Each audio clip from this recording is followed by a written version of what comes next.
ከኛ በፊት የነበሩ አመራሮች ብዙ ችግር ስለነበራቸው ላይሳካላቸው ይችላል ከመንግስቱ ነዋይና ግርማሜ ነዋይ ጀምሮ ኢትዮጵያ ውስጥ ዲሞክራሲያዊ ሰላማዊ ልማታዊ መንግስት ለመመስረት ከፍተኛ መስዋዕትነት ተደርጓል ግን ትንሽ ነበሩ እነሱ በአለም ላይ ኤክስፖዠር አልነበራቸውም ግርማሜ ብቻ ነበር ውጪ ተምሮ የመጣው ከዛ ጀምሮ ነጥላውንን ብትወስደው በጣም ጥቂት ነበሩ አይዲያልስ ነበሩ እኛ ዛሬ ትምርቱም አለን ቴክኖሎጂ አለን ልምዱም አለን አባቶቻችን ወንድሞቻችን ካጠፉት እኛ ራሳችን ካጠፋን ልምዱን ዕውቀቱን የዓለም ሁኔታን የህዝባችንን ተነሳሽነት ይሄን ሁሉ ይዘን ከወደቅን እተሸሞናስ ማንንም ጣሊያን ላይ ጣት መቀንሰር አይቻልም አረብ ላይ ጣት መቀንሰር አይቻልም አባቶቻችን ላይ ጣት መቀንሰር አይቻልም ልባችንና ራሳችን ላይ ብቻ ነው ስለዚህ አሁን ያለው ወጣት በኢትዮጵያም ያለው በውጭም ያለው በመንግስት ውስጥም ከመንግስት ውስጥም ያሉ ልዩነቶች እንዳሉ ሆነው የጋራ ኃላፊነት እንዳለ መረዳት መቻል አለባቸው ያቺን ሀገር ማዳን ብቻ አይደለም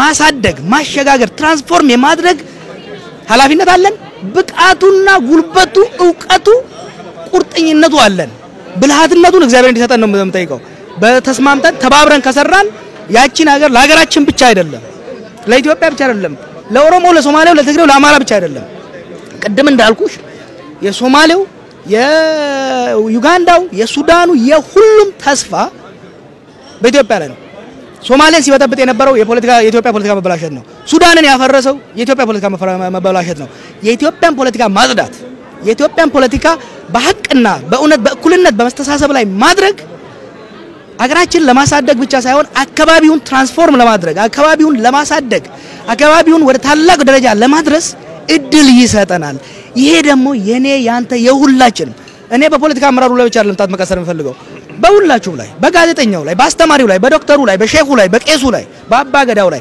all of us are responsible equally ምክንያቱም እንደ ድሮ አንድ አመራር ቁጭ ብሎ ከላይ የሚያወራበት ዘመን ኢትዮጵያ ውስጥ አልቋል ከእንግዲህ ሁላችንም አመራሩንም መደገፍም መገሰስም የየድርሻችንን መስራትም እንዳለብን ነው ማስበው ትልቅ ተስፋ አለኝ ትልቅ ትዛትም አለኝ ተስፋውምና ስጋቱ አንድ ላይ ኮምባይን ሲያደርግ በጣም ኢሞሽናልና ነርቨስ ያደርገኛል መጨረሻ ላይ ብዙሃነትና አንድነትን በተመለከተ የጆዋር አቋም ምንድነው ህዝቡስ ምን አይነት አቋም ይኖረው ይገባል ፈጣሪ ነው ኢትዮጵያን ብዛት አድርጎ የፈጠራት 80 ብሔረሰብ የፈጠረው አብይ አይደለም መለስ ዜናዊ አይደለም ጀዋር አይደለም ኃይለሥላሴ አይደለም ምኒልክ አይደለም ፈጣሪ ፈጥሯል ፈጣሪ የፈጠረውን ማጥፋት አይቻልም ዳይቨርሲቲ you cannot eradicate diversity ብዛትነትን ማጥፋት አይቻልም መጨፍለቅም አይቻልም ብዛትነትን ማኔጅ ማድረግ ብቻ ነው የሚቻለው በአለም ላይ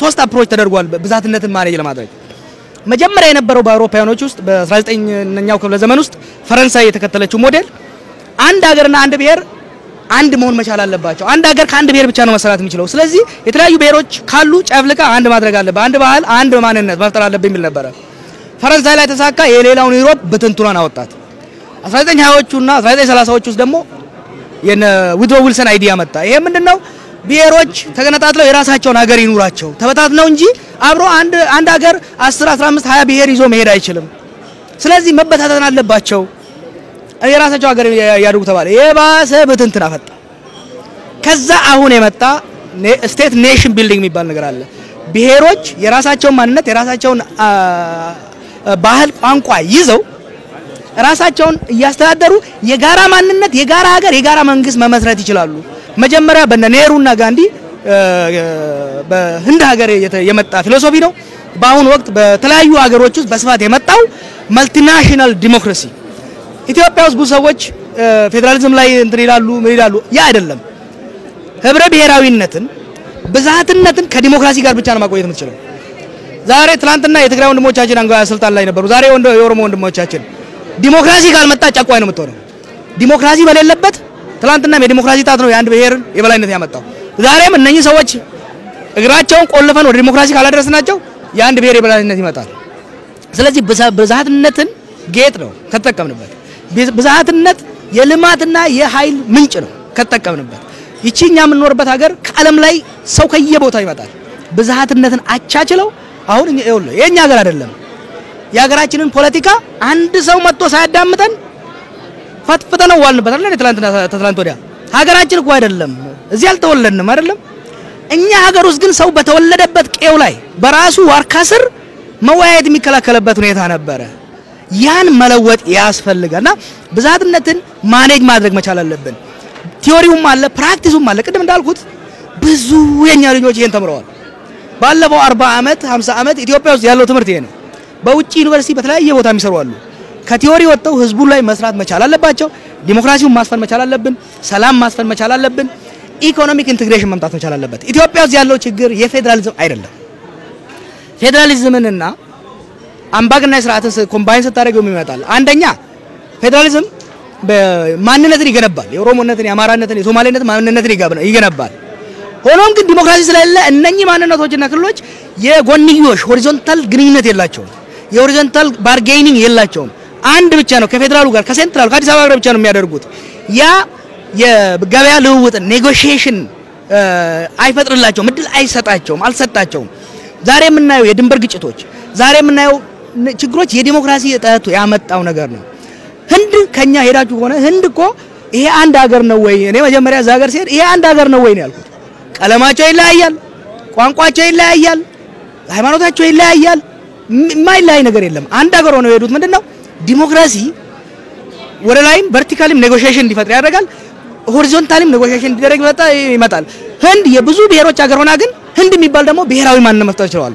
ኢትዮጵያ ውስጥም አንዱን እንዳይጨቁን ሁሉም እንዲደራደር ፈጣሪ የሰጠንን እንድንካፈል የሚያስችለን ሲስተም ዲሞክራሲያዊ ሲስተም ካመጣን አይደለም 80 ብሔረሰቦችን አሁን እየመጡ ያሉ ቻይናዎችን ጨምረን አረቦችንም ጨምረን ትልቅ ሀገር መመስረት እንችላለን። ትልቅ የናቹራል ሪሶርስ የለንም። ኢትዮጵያ ስናድግ ኢትዮጵያ ለምለም ነች ምናምን እንላለን። አሄት ሆቴልዩ እንደዛ አይደለም። ብዙ ናቹራል ሪሶርስ የለንም። ያለን ግን ምንድነው? ሰው አለን። የኛ ሸክማችንም ጎማችንም ህዝባችን ነው። ብዙ ህዝብ አለን። ይሄንን ህዝብ ዕውቀቱን ከለወጥ ነው ወደ ፕሮዳክቲቭ ከለወጥ ነው ብዙ ነገር ማድረግ እንችላለን። አንድ ኤግዛምፕል አድርጌ ልጨርስላችሁ። ሲንጋፖር የምትባል ሀገር የተማርኩባት ነበረች። ማሌዥያ ባረቻትና ተገነጠለች። ሲንጋፖር በጣም ትንሽ ሀገር ነች። ውሃ የላቸውም። አንድ ውሃ የለም ውስጣቸው። አተር የምታበቅሊበት ቦታ የለም። ግን መሪያቸው ምንድን ያደረገው? ህዝቡን ወደ ንብረት ለወጠው። ህዝቡን በጣም አስተማረ። ሲያስተምር ደግሞ ስራ ሊያስይዛቸው የሚችል ክሬት ስራ እንዲፈጥሩ ስራ ብቻ አይደለም ነገሮችን እንዲፈጥሩ የሚያስችል ነገር አደረገ። ዛሬ ሲንጋፖር የ5-6 ብሔር ሀገር ነች። የብሔር ግጭት የለባትም። በኤዥያ በሚያረጋግጥ መልኩ እያደገች ያለች ሀገር ሲንጋፖር ነች። ማሌዥያም ቢሆን እንደዛው ነው። እና እኛም ሀገር we have to invest in our mind in our people ህዝባችን ላይ በደንብ ከሰራ ብዙ ነገር ልንለውጥ እንችላለን። አሁን ያለው ስጋት አሁን ያለው ችግር ከተወጣ ነውና አንድ 5 ዓመት ብቻ ከገፋን ወደፊት ለዛች ሀገር ያለው ፖቴንሻል is incredible potential ነውና እዛ ላይ እንድንሰራ ነው መልክ ማስተላለፍ እንፈልገው። አመሰግናለሁ።